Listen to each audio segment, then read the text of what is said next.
नमस्कार साथियों, आप सभी का आपके अपने चैनल हिंदी ज्ञानशाला में हार्दिक स्वागत है।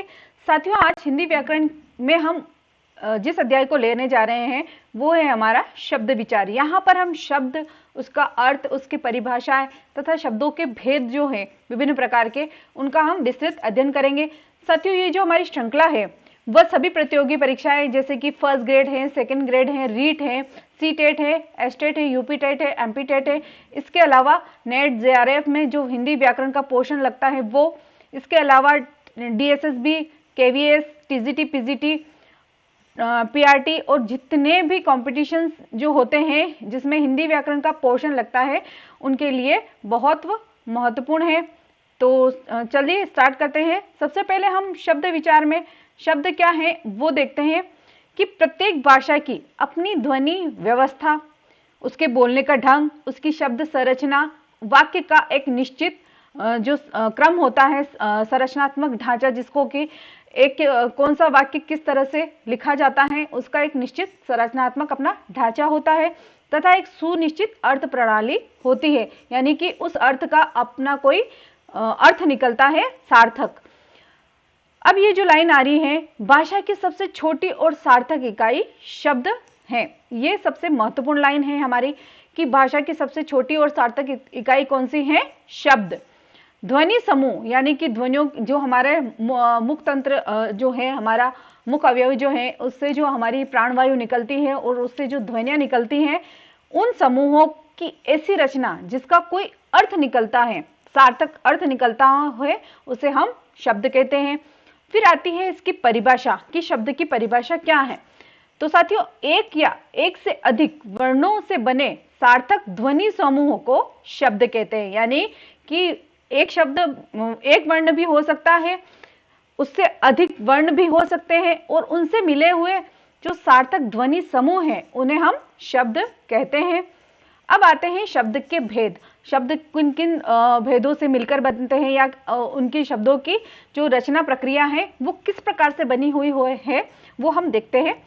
हिंदी भाषा जहां अपनी जननी यानी कि संस्कृत जो है, क्योंकि संस्कृत से ही दूसरी भाषाएं हैं उनका उदय हुआ है, जैसे हमारी जो वैदिक संस्कृत है उससे लौकिक संस्कृत आई, लौकिक संस्कृत से पाली आई, पाली से प्राकृत आई, प्राकृत से अपभ्रंश और अपभ्रंश का जो विस्तृत और व्यापक रूप है वो हमारी हिंदी है।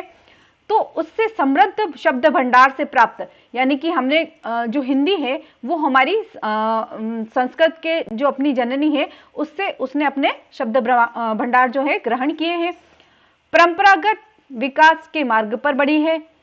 वहीं इनसे अनेक भाषाओं के संपर्क से प्राप्त शब्दों से भी अपने शब्द भंडार में वृद्धि की है, यानी कि सिर्फ हिंदी में सिर्फ हिंदी के ही शब्द नहीं है, उसमें अन्य भाषाओं के भी शब्द समाहित हैं।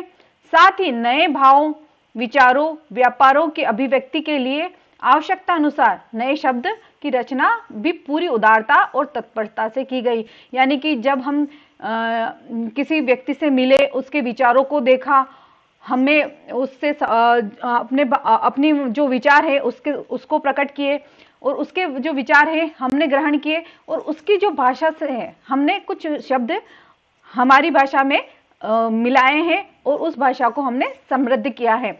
इस प्रकार शब्द, हिंदी का जो शब्द भंडार है वह न केवल विपुल बल्कि विविधता से भी भरा हुआ है। ना हिंदी में जो है हमें कई प्रकार के जो शब्द भंडार हैं वो देखने को मिलेंगे। यहाँ पर उर्दू से लेकर फारसी, अंग्रेजी, पुर्तगाली, डच, फ्रेंच, सारे ही शब्द हमें यहाँ पर देखने को मिलते हैं हिंदी में। अब आता है कि शब्दों की जो उत्पत्ति है वो किन किन प्रकार से होती है। यहाँ पर शब्द की उत्पत्ति जो है वो रचना के आधार पर, प्रयोग और वह अर्थ के आधार पर इसके शब्दों के भेद दिए गए हैं, यानी कि शब्द किस किस प्रकार से बने हैं ये हमें दिखाया गया है यहाँ पर कि उनका जो विस्तृत है वो हम आगे देखते हैं अध्ययन। सबसे पहला है कि उत्पत्ति के आधार पर शब्दों को कितने भागों में बांटा गया है। तो उत्पत्ति के आधार पर शब्दों को हम 5 भागों में बांटते हैं। पहला है तत्सम, तद्भव, उसमें और भी है देशज शब्द है, इसके अलावा विदेशी शब्द है और संकर शब्द है। अब देखते हैं उत्पत्ति के आधार पर, इन्हें हम डिटेल से पढ़ते हैं। हिंदी भाषा में संस्कृत, विदेशी भाषा, बोलियों तथा स्थानीय संपर्क के आधार पर निर्मित शब्द शामिल हैं। अतः उत्पत्ति या स्रोत के आधार पर हिंदी भाषा के शब्दों को निम्न उपभेदों में बांटा गया है। यानी कि जो शब्द के भेद तो हैं वो 3 हैं, उत्पत्ति के आधार पर, रचना और प्रयोग के आधार पर और अर्थ के आधार पर। इसके अलावा इनके जो उपभेद हैं उनमें भी इन्हें बांटा गया है। जो पहला आता है वो है तत्सम, तत् यानी सम, यानी कि उसी के समान, अर्थात किसी भाषा में प्रयुक्त उसकी मूल भाषा के शब्दों को तत्सम कहते हैं। यानी कि जैसा है वैसा का वैसा ही उसे दूसरी भाषा में ले लिया गया हो, उससे हम तत्सम कहते हैं। हिंदी की मूल भाषा संस्कृत है, यानी कि जो हमारी मूल भाषा है वो संस्कृत है। और संस्कृत से के जो मूल शब्द हैं, संस्कृत के जो ऐसे शब्द जो हमने संस्कृत से सीधे के सीधे ही हिंदी में शामिल कर लिए हैं, उन्हें हम तत्सम शब्द कहते हैं। अतः संस्कृत के वे शब्द जो हिंदी में ज्यों के त्यों प्रयुक्त होते हैं वे तत्सम कहलाते हैं। जैसे अट्टालिका है, उष्ठ है, कर्ण है, चंद्र है, अग्नि है, आम्र है, गर्दभ है और क्षेत्र इत्यादि। ये शब्द जो हैं ये सारे संस्कृत से हमने हिंदी में ज्यों के त्यों ले लिए गए हैं। अब आता है तद्भव शब्द। संस्कृत भाषा के वे शब्द जो जिनका हिंदी में हमने रूप परिवर्तन कर दिया, यानी कि हमें कुछ शब्द जो हैं वो बहुत कठिन लगे और हमारी आम बोलचाल की भाषा में उनको बोल बोल के हमने उनको घिस दिया और घिसकर उसका जो आम बोलचाल की भाषा में है उसको उपयुक्त हम करने लगे। उच्चारण की सुविधा के अनुसार हम उन्हें प्रयुक्त करने लगे। यानी कि कुछ जो शब्द हैं संस्कृत के जो क्लिष्ट शब्द होते हैं उनको हमने अपनी सुविधा के अनुसार उन्हें सरल बना लिया है, उन्हें हम तद्भव शब्द कैसे हैं कहते हैं। जैसे अट्टालिका जो शब्द है ये संस्कृत का है, किंतु हमने अटारी करा, उसको अटारी अपनी हिंदी की जो सरल और सुविधा युक्त जो भाषा है उसमें परिवर्तित कर दिया। अब है उष्ट, उष्ट का ऊंट कर दिया, कर्ण का हमने कान कर दिया, चंद्र का हमने चांद कर दिया, अग्नि का हमने आग कर दिया, आम्र का हमने आम कर दिया और गर्दभ का हमने गधा कर दिया और क्षेत्र का हमने खेत कर दिया। यानी कि ऊपर जो दिए गए हैं ये सारे शब्द ये तत्सम है और नीचे जो इसी के हैं वो तद्भव रूप है। अब आता है कि तत्सम और तद्भव जो है इनमें से लगभग हर एग्जाम में कोई ना कोई प्रश्न आता ही है कि इसका तत्सम रूप क्या होगा या तद्भव रूप दे दिया जाएगा, इसका तत्सम रूप क्या होगा और तत्सम रूप जो है वो दे दिया जाए कभी और उसका तद्भव रूप पूछ लिया जाता है। इसे हम ध्यानपूर्वक पढ़ेंगे। अकार्य जिसका तद्भव रूप क्या है अकाज, अगम्य, अगम्य, आश्चर्य, अचरज, अक्षत। ये इस जो मैं कुछ वर्ड से हैं उन्हें मोस्टली कहूंगी कि आप इन्हें चाहे तो कहीं पर लिख लीजिएगा, क्योंकि ये जो शब्द हैं ये कभी ना कभी कहीं ना कहीं कंपटीशन एग्जाम में आते ही रहते हैं। जैसे इसमें से है अक्षत, अट्टालिका, आशीष, आशीष का है आशीष तद्भव रूप, आश्रय, आसरा, उज्जवल का उजला, उच्च का ऊंटा, ऊंचा सॉरी, उष्ठ का ऊंट, एकत्र का इकट्ठा, अज्ञानी अनजाना, अंधकार अंधेरा, अमावस्या अमावस, अक्षर आखर, अमूल्य अमूल्य ये तत्सम शब्द है, अमोल तद्भव शब्द है, कंकण, कंकण तत्सम शब्द है, कंगन इसका तद्भव रूप है, कच्छप तत्सम शब्द है जबकि कछुआ है इसका तद्भव रूप है, क्लेश ये तत्सम शब्द है जबकि कलेश इसका तद्भव रूप है, कज्जल काजल तद्भव रूप है इसका, कर्ण का ये जो तद्भव रूप है कान, कर्तरी कतरनी जिसको हम कैंची कहते हैं वो रूप है इसका, गर्त गड्ढा, स्तंभ खंबा ना कि खंभा,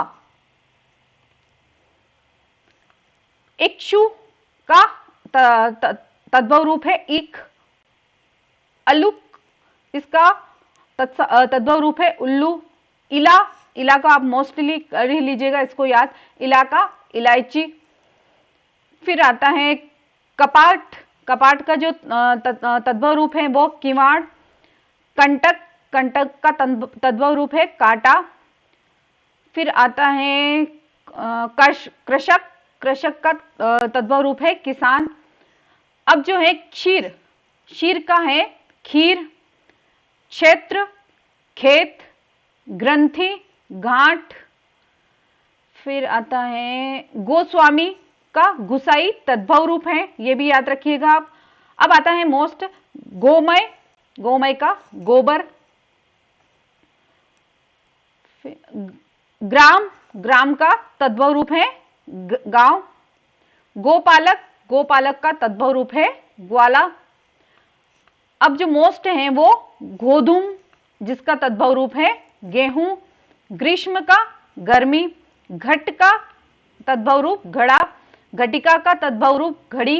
घोटक का तद्भव रूप घोड़ा, ये भी मोस्ट है। घृत का तद्भव रूप घी है।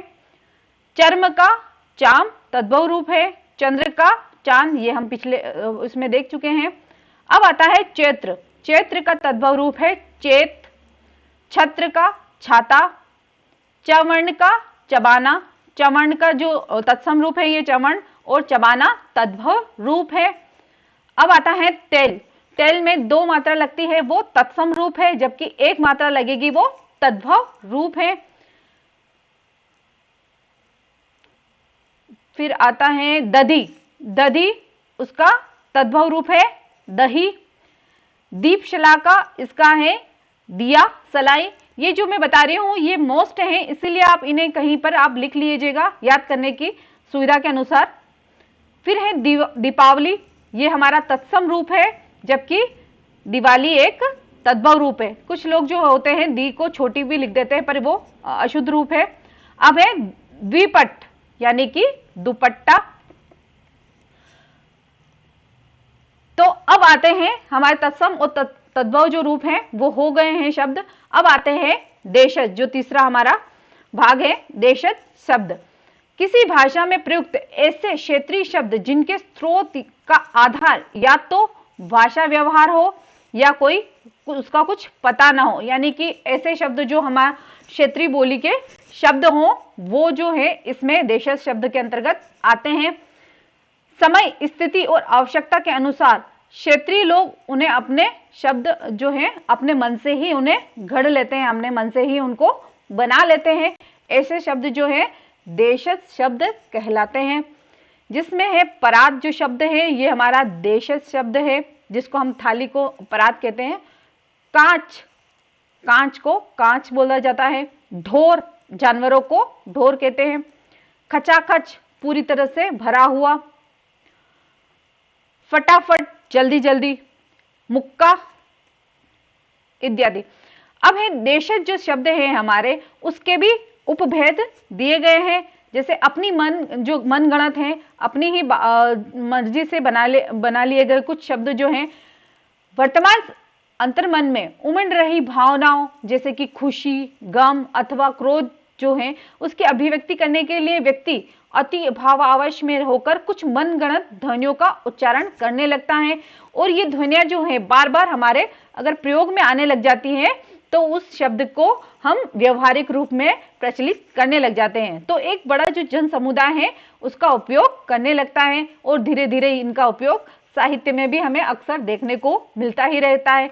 जैसे उधम, उद्यमी जो बच्चा होता है उसके लिए है कि बहुत ही शैतान जो बच्चा है। अंगोछा, टावेल के लिए आया है। खुरपा, जो साफ करने की होती है, ये क्या कहते हैं उसको, खेत को साफ करते हैं उसको। ढोर, वही आ गया है। लपलपाना, बुद्धू, लोटा, परात, चुटकी, चाट, ठटेरा, खटपट इत्यादि जो शब्द हैं ये मनगणत शब्द हैं। फिर है द्रविड़ भाषा से आए जो शब्द हैं वो, उनमें कौन कौन से हैं? अनल, आग के लिए आया है। कटी, चिकना, ताला, लुंगी, इडली और डोसा, जो कि हम खाते ही रहते हैं। तो अब आप याद रखना इडली डोसा कहाँ से आए हैं? द्रविड़ भाषा के ये शब्द हैं। अब आते हैं कोल और संथाल आदि से आए हुए शब्द, यानी कि कोल और संथाल जो जनजाति हैं उनसे हमने कुछ शब्द जो हैं हिंदी भाषा में ग्रहण किए हैं। वो है कपास, कोड़ी, पान, परवल, बाजरा और सरसों। यानी कि लगभग जितने भी खेती बाड़ी से संबंधित जितने भी सब्जियों के इनके नाम जो हैं वो कोल और संथाल जनजाति से आए हुए हैं। अब जो हमारा चौथा भाग है वो है विदेशी शब्द, यानी कि हमने उत्पत्ति के आधार पर 5 जो भाग किए थे उसमें जो पहला भाग था तत्सम, तद्भव, देशज, और अब आता है हमारा विदेशी शब्द, जिसमें है राजनीतिक, अर्थ और धार्मिक सांस्कृतिक कारणों से, यानी कि कभी कभी राजनीतिक कारणों से, कभी कभी आर्थिक और धार्मिक और सांस्कृतिक कारणों से किसी भाषा में अन्य भाषाओं के जो शब्द हैं वो आ जाते हैं, उन्हें हम विदेशी भाषा कहते हैं।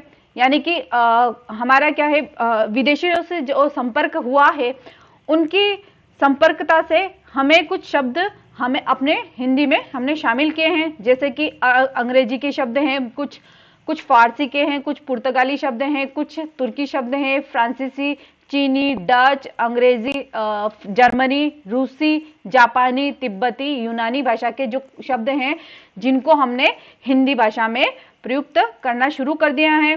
तो उसमें से सबसे पहले जो आता है अंग्रेजी भाषा के कौन कौन से शब्द हैं, जिसमें है अफसर, जो हम दैनिक जीवन में हम अब बोलना शुरू कर दिया है हमने, agent, class, clerk, nurse, car, copy, court, guard, cheque, tailor, teacher, truck, taxi, school, pen, paper, bus, radio, register, rail, readymade, shirt, suit, sweater, ticket इत्यादि।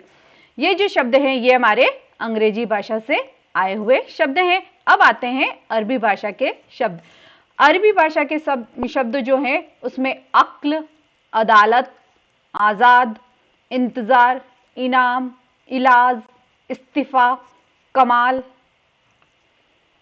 कब्जा, कानून, कुर्सी, किताब, किस्मत, कबीला, कीमत, जनाब, जलसा, जिला तहसील, नशा, तारीख, ताकत, तमाशा, दुनिया, दौलत, नतीजा, फकीर, फैसला, बहस, मदद, मतलब, लिफाफा, हलवाई, हुक्म, हिम्मत इत्यादि। यानी कि ऐसे शब्द अक्सर आपको अरबी फारसी के वे शब्द दिखेंगे जो कानूनी जो भाषा है वो अक्सर इसमें देखने को मिलती हैं। अब आते हैं फारसी के शब्द, जिसमें है अखबार, ये मोस्ट है, अमरूद, आराम, आवारा, आसमान, आतिशबाजी, आमदानी, कमर, कारीगर, कुश्ती, खजाना, खर्च, खून, गुलाब, गुब्बारा, जानवर, जेब, जगह, जमीन, दवा, जलेबी, जुकाम, तनख्वाह, तबाह, दर्जी, दीवार, नमक, बीमार, नेक, मजदूर, लगाम, शेर, सूखा, सौदागर, सुल्तान, सुल्फा इत्यादि। ये कौन से हैं, हमारे फारसी के बने हुए शब्द हैं जिन्हें हम हिंदी में प्रयोग करते हैं। अब आते हैं पुर्तगाली भाषा के शब्द। कुछ समय तक हमारे जो भारत में पुर्तगाली भी आए थे तो उनसे हमने कुछ शब्द लिए हैं, ग्रहण किए हैं, जैसे कि अचार। यहाँ पर हमको सब्जियों के नाम अक्सर देखने को मिल जाएंगे, अचार, अगस्त, आल्पिन। ये प्रश्न आया हुआ है एग्जाम में कि आल्पिन किस भाषा का शब्द है। आल्पिन पुर्तगाली भाषा का शब्द है। आलू, आया, अनानास, इस्पात, कनस्तर, कार्बन, कमीज, कमरा, गोभी, गोदाम, गमला, चाबी, पीपा, पादरी, फीता, बस्ता, बटन, बाल्टी, पपीता, पतलून, मेज, लबादा, संतरा, साबुन इत्यादि हमारे पुर्तगाली से ग्रहण किए हुए शब्द हैं।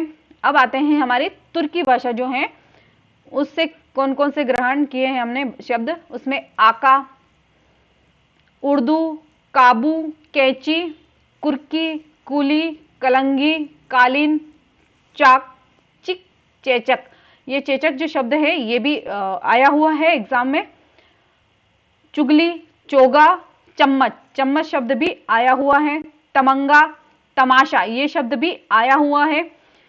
तोप, बारूद, बावर्ची, बीबी, बैगम, बहादुर, मुगल, लाश, सराय इत्यादि हमारी तुर्की भाषा के शब्द हैं जो हमने हिंदी भाषा में ग्रहण किए हैं। अब आते हैं हमारे फ्रेंच यानी कि फ्रांसीसी भाषा के शब्द। इसमें अंग्रेज, काजू, कारतूस, ये शब्द बहुत मोस्ट हैं। कूपन, टेबुल, मेयर, मेयर शब्द जो है वो भी महत्वपूर्ण है। मार्शल, मीनू, रेस्ट्रा, सूप इत्यादि फ्रेंच भाषा के शब्द हैं। यानी कि अब जब भी आप रेस्टोरेंट में जाएं तो फ्रेंच सूप जब भी मंगवाए तो कहना हमने फ्रेंच भाषा का शब्द बोला है। अब आता है चीनी। चीनी जो भाषा है जो कि चीन से आए हैं, वहां से हमने क्या क्या लिया? चीन, चाय, लीची, लॉकेट और तूफान, ये हमारे चीनी भाषा के शब्द हैं। डच भाषा से तुरुप, चिड़िया, ये शब्द मोस्ट हैं, चिड़िया शब्द, ये हमने डच भाषा से लिया है। ड्रिल इत्यादि। जर्मनी से कौन कौन से लिए हैं? नात्सी, नाजीवाद, किंडर गार्टन, ये जर्मनी से आया है। और तिब्बत से हमने लिया है लामा और डांडी। जबकि रूसी भाषा से हमने लिया है jar, jar, Soviet, rouble, Sputnik, बुजुर्ग, लूना इत्यादि। अब आते हैं यूनानी भाषा से हमने कौन कौन से शब्द लिए हैं। वो है academy, atom, Atlas, telephone, Bible इत्यादि। बाइबिल जो है ये यूनानी भाषा का शब्द है। अब जो पांचवा हमारा उपभाग है संकर शब्द। हिंदी के वे शब्द जो अलग अलग भाषाओं से मिलकर बने हैं, चाहे वो अंग्रेजी और हिंदी के हो सकते हैं, देशी और विदेशी भाषा के भी हो सकते हैं। तो दो भाषाओं से मिलाकर बनाए जाते हैं वे हमारे संकर शब्द कहलाते हैं। जैसे कि वर्ष और गांठ। वर्ष एक संस्कृत का शब्द है और गांठ जो है वह हिंदी का शब्द है। उद्योग और पति। उद्योग संस्कृत का शब्द है, पति हिंदी का शब्द है। रेल ये अंग्रेजी का शब्द है और यात्री संस्कृत का शब्द है। टिकट, घर, टिकट अंग्रेजी का शब्द है जबकि घर हिंदी का शब्द है। नेक जो है ये हमारी फारसी का शब्द है और नियत हमारी अरबी का शब्द है। जांच करता, जांच जो है हमारी फारसी का शब्द है और करता जो है हमारा हिंदी का शब्द है। अब है बेढंगा, ये मोस्ट इंपोर्टेंट जो है ये है। इसके अलावा रेलगाड़ी जो है और टिकट घर, ये दोनों भी बहुत महत्वपूर्ण है शब्द। बेढंगा, बे जो है वो फारसी का शब्द है और ढंगा हिंदी का शब्द है। अब है बेआब। बे ये जो है ये फारसी का ही शब्द है और आप जो है वो अरबी का शब्द है। सजा प्राप्त, सजा फारसी का शब्द है और प्राप्त हिंदी का शब्द है। उड़न तश्तरी, उड़न हिंदी का शब्द है और तश्तरी फारसी का शब्द है। अब आता है बेकायदा, ये भी मोस्ट है। बे यानी फारसी का शब्द है और कायदा अरबी का शब्द है। बम वर्षा, आजकल जो ये है बहुत मोस्ट है क्योंकि एक बार एग्जाम में आया था जब हमारे बीच कुछ ऐसी भारत और पाकिस्तान के बीच तनातनी चल रही थी, तब ये जो शब्द है बहुत बार अखबारों, न्यूज़पेपर्स में लिया गया था। तो एक बार जो कंपटीशन एग्जाम में वहां पर ये पूछ लिया गया था कि बम वर्षा किसका शब्द है, तो बम एक अंग्रेजी शब्द है, वर्षा हिंदी शब्द है। अब आता है हमारा दूसरा पार्ट रचना के आधार पर। पहला जो भाग था हमने देखा था कि उत्पत्ति के आधार पर कितने भागों में बांटा गया है, उसे 5 भागों में बांटा है। पहला था तत्सम, तद्भव, देशज, विदेशी और संकर शब्द। अब आता है हमारे रचना के आधार पर। जैसा कि रचना में 2-3 शब्द दिए गए हैं ना, रचना के आधार पर 3 शब्द जो है वो भी रूढ़, रचना में 3 जो अक्षर आते हैं, उसी प्रकार हमारे जो रचना के आधार पर भेद दिए गए वो भी 3 ही हैं। जैसे रूढ़ शब्द, यौगिक शब्द, योग और रूढ़ शब्द दोनों। अब रूढ़ शब्द क्या होते हैं वे देखते हैं हम।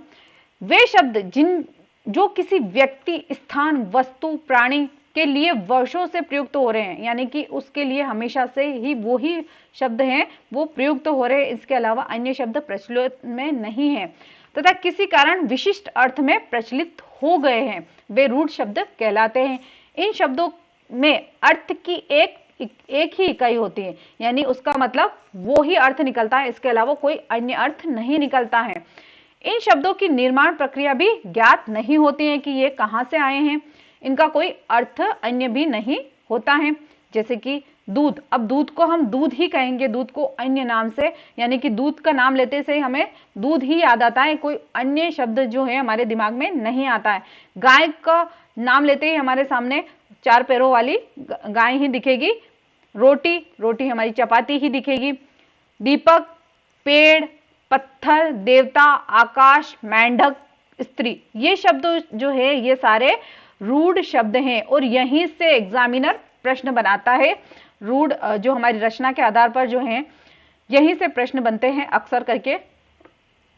अब आता है यौगिक रूढ़, जिनका वे शब्द जो 2 या 2 अधिक शब्दों से बने होते हैं, उन शब्दों का अपना पृथक अर्थ भी होता है किंतु मिलकर एक संयुक्त अर्थ का बोध कराते हैं। यानी कि ऐसे शब्द जो अलग अलग हैं तो अपने अलग अलग अर्थ को बोध करेंगे, किंतु जब वो मिल जाएंगे तब वो एक अलग अर्थ का निर्माण करते हैं, यौगिक शब्द कहलाते हैं। जैसे कि विद्या और आलय, विद्या का अर्थ होता है हमारी जो किताबी ज्ञान है वो, और आलय यानी कि घर, विद्या आलय। प्रेम सागर, प्रेम धन सागर। प्रतिदिन, प्रति धन दिन। दूध वाला, दूध धन वाला। राष्ट्रपति, राष्ट्र और पति, ये 2 यौगिक यानी कि 2 शब्दों से मिलकर बने हुए शब्द। महर्षि, महाऋषि। अब आते हैं योग रूढ़ शब्द, वे यौगिक शब्द जिनका निर्माण पृथक पृथक अर्थ देने वाले शब्दों के योग से होता है किंतु वे आपस में मिलकर किसी एक विशेष अर्थ का ही प्रतिपादन करने के लिए रूढ़ हो जाते हैं। यानी कि जब वे अकेले अकेले होते हैं तब तो अलग अलग अर्थ देते हैं, किंतु जब वे मिल जाते हैं तो वे एक अलग विशेष रूप का जो अर्थ है वो प्रदान करते हैं हमें। ऐसे शब्द कहलाते हैं योग रूढ़। यानी कि पीतांबर, पीत का अर्थ होता है जैसे पीला, और अंबर यानी कि वस्त्र, किंतु इसके अपने मूल शब्द में अंतर जो है उससे इतर शब्द जो है, अलग जो शब्द आता है वो आता है विष्णु। यानी कि पीतांबर जो शब्द है, पीत का अर्थ होता है पीला और अंबर का अर्थ होता है वस्त्र, किंतु वो अर्थ नहीं होता, पीला वस्त्र नहीं आता। इसके लिए जो इतर ये ना इससे अलग जो आता है अर्थ वो है विष्णु भगवान के लिए आता है ये, और ये पीतांबर जो है विष्णु भगवान के लिए रूढ़ शब्द हो गया है। इसी प्रकार दशानन रावण के लिए आता है। दश यानी कि 10 जो सिर है, आनन यानी कि सिर, 10 सिरों वाला। गजानन गणपति के लिए आता है। जलज कमल के लिए आता है। लंबोदर गणेश जी के लिए ही आता है। त्रिनेत्र शिव जी के लिए आता है। चतुर्भुज यहाँ पर विष्णु के लिए आता है। घनश्याम कृष्ण भगवान के लिए आता है। रजनीचर जो राक्षस हैं उनके लिए उपयोग में लिया जाता है। मुरारी यानी कि शिव जी के लिए। मूर प्लस अरि यानी कि मूर नामक जो देते हैं उसका विनाशक शिव जी। चक्रधर चक्र को धारण करने वाले विष्णु। षडानन जो 6 आनंद जिसके हैं अर्थात कार्तिकेय आदि, ये रूढ़ शब्द हैं। अब आता है हमारा तीसरा जो प्रयोग है वो है प्रयोग के आधार पर शब्दों का निर्माण। यानी कि हम प्रयोग जो होता है उसके आधार पर उसके कितने भेद किए गए हैं, तो प्रयोग अथवा रूप परिवर्तन के आधार पर हिंदी में 2 भेद किए गए हैं, जो कि है विकारी और दूसरा है अविकारी। वे शब्द जिनका लिंग, वचन, पुरुष कारक एवं काल के अनुसार रूप परिवर्तन हो जाता है वे विकारी शब्द कहलाते हैं। यानी ऐसे शब्द जिनका लिंग, वचन और पुरुष कारक और काल के अनुसार उसमें परिवर्तन, उन शब्दों में परिवर्तन हो जाता है, वे शब्द विकारी शब्द कहलाते हैं। विकारी शब्दों में समस्त संज्ञा, सर्वनाम, विशेषण और क्रिया शब्द आते हैं। यानी कि विकारी शब्दों में एक बार जो कंपटीशन में एग्जाम में प्रश्न आया था कि विकारी शब्द हैं संज्ञा, सर्वनाम, विशेषण और यहाँ पर क्रिया विशेषण दे दिया था, जबकि उसका आंसर क्रिया विशेषण ही था, क्योंकि क्रिया विशेषण इसमें विकारी शब्दों में नहीं आते हैं। इनका विस्तृत विवरण अलग से हम अध्याय में, आगे के जो अध्याय हैं उसमें करेंगे। अब है अविकारी शब्द या अवयव। वे शब्द जिनका लिंग, वचन, पुरुष कारक व काल के अनुसार परिवर्तन नहीं होता है अविकारी या अव्यय शब्द कहलाते हैं। इन शब्दों का रूप सदैव वही बना रहता है, इसलिए इन्हें अव्यय कहा जाता है। यानी कि इन शब्दों के किसी भी लिंग, वचन, पुरुष कारक और काल के अनुसार इसमें परिवर्तन नहीं होता है, ये जैसे हैं वैसे के वैसे ही रहते हैं। इन्हें हम अविकारी शब्द कहते हैं। जैसे कि क्रिया विशेषण, संबंध बोधक जो शब्द हैं वो, समुच्चय बोधक शब्द जो हैं वो, और विस्मयादि बोधक आदि जो अवयव हैं वे शब्द इसके अविकारी के अंतर्गत आते हैं। अब आता है जो हमारा है अर्थ के आधार पर शब्दों को कितने भागों में बांटा गया है। तो अर्थ के आधार पर शब्दों के 9 भेद किए गए हैं, जो कि है एकार्थी शब्द। जिन शब्दों का प्रयोग एक ही अर्थ में होता है उन्हें एकार्थी शब्द कहते हैं, जैसे दिन, धूप, लड़का, पहाड़, नदी इत्यादि। अनेकार्थी शब्द, जिन शब्दों का अर्थ एक से अधिक होते हैं। एकार्थी शब्द में एक शब्द का एक ही अर्थ होता है, जबकि अनेकार्थी शब्द ऐसे हैं जिनके एक से अधिक अर्थ शब्द होते, उनके अर्थ होते हैं अलग अलग, उन्हें अनेकार्थी शब्द कहते हैं। इनका प्रयोग अलग अलग अर्थ में प्रसंग के अनुसार किया जा सकता है। जैसे कि अज का अर्थ होता है बकरी, पर इसका अलग अलग प्रसंगों में हम अलग अलग कर सकते हैं। अमृत के जो पर्यायवाची है, अनेकार्थी जो शब्द हैं उनका इसमें प्रयोग होता है। कर हाथ के लिए आता है, सारंग घोड़े के लिए आता है, हरि इत्यादि जो ये है अनेक अर्थ जो देते हैं उनके शब्द है। अब आते हैं हमारे पर्यायवाची शब्द। वे शब्द जिनका अर्थ समान होता है, अर्थात किसी शब्द के समान अर्थ से प्रतीति कराने वाले अथवा अर्थ की दृष्टि से लगभग समानता रखने वाले शब्द पर्यायवाची शब्द कहलाते हैं। यानी कि ऐसे शब्द जिनका एक जो अर्थ है और अनेक अर्थ निकलते हैं, एक ही शब्द के अनेक अनेक अर्थ निकलते हैं। जैसे कि अमृत, पीयूष, जैसे अमृत के लिए पीयूष शब्द भी है, सुधा भी है, अमीय भी है, सोम है, आदि शब्द जो है अमृत के समानार्थी हैं। अतः ये शब्द अमृत के पर्यायवाची शब्द हैं। इन्हें हम आगे की जो वीडियोस हैं उनमें अच्छे से डिटेल में देखेंगे। विलोम शब्द, एक दूसरे को विपरीत अर्थ देने वाले शब्द क्या कहलाते हैं? विलोम। जैसे दिन और रात, माता और पिता। अब है समुच्चारित शब्द या युग्मक शब्द, ऐसे शब्द जिनका उच्चारण समान सा प्रतीत होता है किंतु उनका अर्थ भिन्न होता है। यानी कि बोलने में और सुनने में हमें वो शब्द एक जैसे ही लगते हैं, किंतु मात्राओं की परिवर्तनता के कारण उसमें हम अर्थ अलग निकलता है उनका। उन्हें समानार्थी प्रतीत होने वाले भिन्नार्थक शब्द या युग्म शब्द कहते हैं। जैसे आदि और आदि।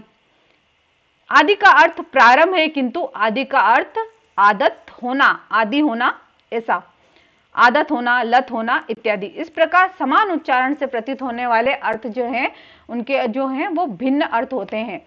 अब है शब्द समूह के लिए एक शब्द। जब किसी वाक्यांश या समूह का तात्पर्य एक शब्द द्वारा अभिव्यक्त किया जाता है अथवा एक शब्द में उस वाक्यांश का अर्थ निहित हो, उसे हम शब्द समूह कहते हैं। उसके लिए एक शब्द आता है, जैसे कि उदाहरण दिया गया है यहाँ पे, जहां जाना संभव न हो, उसके लिए एक शब्द आएगा अगम्य। जो अपनी बात से न टले वो से हम कहते हैं अटल। अब आते हैं हमारे समानार्थक प्रतीत होने वाले भिन्नार्थक शब्द। ऐसे शब्द जो प्रथम दृष्टया रचना की दृष्टि से एक समान लगते हैं। हमें जब देखते हैं हम रचना की दृष्टि से तो हमें ऐसे लगते हैं कि वो एक ही जैसे हैं, किंतु उनका अर्थ जो है वो अलग अलग होता है। उनके अर्थ में बहुत सूक्ष्म ही अंतर होता है। अलग संदर्भ में ही इनका प्रयोग संभव है, जैसे कि अस्त्र और शस्त्र। ये भी बहुत एग्जाम में आता है, अस्त्र किसे कहते हैं और शस्त्र किसे कहते हैं। अस्त्र किसे कहते हैं? फेंक कर वार किए जाने वाले हथियार, यानी कि जिन्हें हम हाथ से लेकर फेंकते हैं उन्हें हम अस्त्र कहते हैं, जैसे तीर हो गया, भाला हो गया। शस्त्र जिन हथियारों का प्रयोग हाथ में रखकर ही किया जाता है, जैसे हमारी तलवार, जो गन है, बंदूक है, तलवार है, लाठी है, चाकू है इत्यादि। अब है समूहवाची शब्द, ऐसे शब्द जो एक समूह का प्रतिनिधित्व करते हैं तथा सामूहिक वस्तुओं का अर्थ प्रयोग, जो अर्थ हैं वो प्रकट करते हैं, उन्हें समूहवाची शब्द कहते हैं। जैसे कि गट्ठर, गट्ठर में हम दो अर्थ निकाल सकते हैं, जैसे एक लकड़ियों का गट्ठर भी हो सकता है, एक पुस्तकों का ढेर भी हो सकता है। गुच्छा अब चाबियों का भी हो सकता है और अंगूर का भी हो सकता है। गिरोह, माफिया या चोर डाकू, जिनका भी हम अलग अलग निकाले अर्थ वो। अब आता है रेवड़, रेवड़ भेड़ के लिए भी आता है प्रयुक्त। बकरी या पशुओं का जो समूह होता है उसे हम रेवड़ कहते हैं। इस प्रकार झुंड, झुंड अब किसी का भी हो सकता है। टुकड़ी है, वो किसी की सेना की टुकड़ी हो सकती है। और भी जो है अलग अलग अर्थ निकाल सकते हैं। पंक्ति, लाइन जिसे कहते हैं हम, अलग अलग हो सकती हैं। माला अलग अर्थ में हम उसको प्रयुक्त कर सकते हैं। अब है ध्वन्यार्थक शब्द, ऐसे शब्द जिनका अर्थ ध्वनि पर आधारित हो, यानी कि हमारी मुख्य जो श्वास है, प्राणवायु, उसके आधार पर हो, उन्हें हम ध्वन्यात्मक शब्द कहते हैं। अब इन्हें भी हमने उपभागों में बांटा है, जैसे पशुओं की बोली। अब पशुओं की बोली है जो हम उनकी जो ध्वनि है उनको सुनकर उन्हीं के जो ध्वनि है उसी के अनुसार हमने उनका शब्द रचना कर दी है। जैसे दहाड़ना, दहाड़ना हम शेर के लिए प्रयुक्त करते हैं कि शेर की दहाड़। भौंकना, कुत्ते का भौंकना। हिनहिनाना, घोड़े का हिनहिनाना। चिंगाड़ना, हाथी का चिंगाड़ना। मिमियाना, भेड़ और बकरी मिमियाती है। रंबाना, गाय रंबाती है। और फुकारना, सांप की जो आवाज है उसे हम पुकारना कहते हैं। टर्राना, मेंढक की जो आवाज है उसे टर्राना कहते हैं। गुर्राना, चीते की आवाज। और म्याऊ जो शब्द हैं वो बिल्ली की जो आवाज है उससे हमने शब्द बना दिए हैं। अब है पक्षियों की जो बोली है उसके आधार पर कौन कौन से हैं। चहचहाना, जैसे चिड़िया का चहचहाना। पीहू पीहू, पपीहा की आवाज। काव काव, कोयल की आवाज। गुटरगू, कबूतर की आवाज। कुकड़ूकू, मुर्गे की जो आवाज, बाघ जो होती है उसे हम कुकड़ूकू। कुहकना, कोयल की जो आवाज होती है हम उसे कुहकना कहते हैं। अब जो जड़ पदार्थ है, यानी कि निर्जीव जो पदार्थ है, उनके लिए कौन कौन सी है। कड़कना, जो बिजली का जो कड़कना है उसी के ध्वनि को सुनकर हमने ये शब्द बना लिया है। खटखटाना, दरवाजे की जो आवाज होती है उसे हम खटखटाना। छुक छुक, रेल की गाड़ी की जो आवाज है उसे। गरजना, बादल का जो गड़गड़ाना होता है उससे आवाज निकाली। फिर है खनखनाना, सिक्के की जो आवाज है उससे हम ये शब्द निकालते हैं। तो साथियों, जो हमने आज पढ़ा था उत्पत्ति के आधार पर शब्दों के भेद, फिर रहते हैं रचना के आधार पर शब्दों के भेद, प्रयोग के आधार पर शब्दों के भेद और अर्थ के आधार पर शब्दों के भेद। यहाँ पर हम उत्पत्ति के आधार पर हमने उन्हें 5 भागों में बांटा था। रचना के आधार पर 3 भागों में बांटा। प्रयोग के आधार पर हमने 3 भागों में बांटा था और अर्थ के आधार पर हमने 9 भागों में बांटा था। तो इस प्रकार हमने शब्द विचार जो है वो पढ़ा था। अब हम जो है हम उसके कुछ जो प्रश्न है उसे हल करेंगे। निम्नलिखित में से तत्सम शब्द कौन सा है। ऊंचा, अश्रु, आग और चीता। तो इनमें से कौन सा है।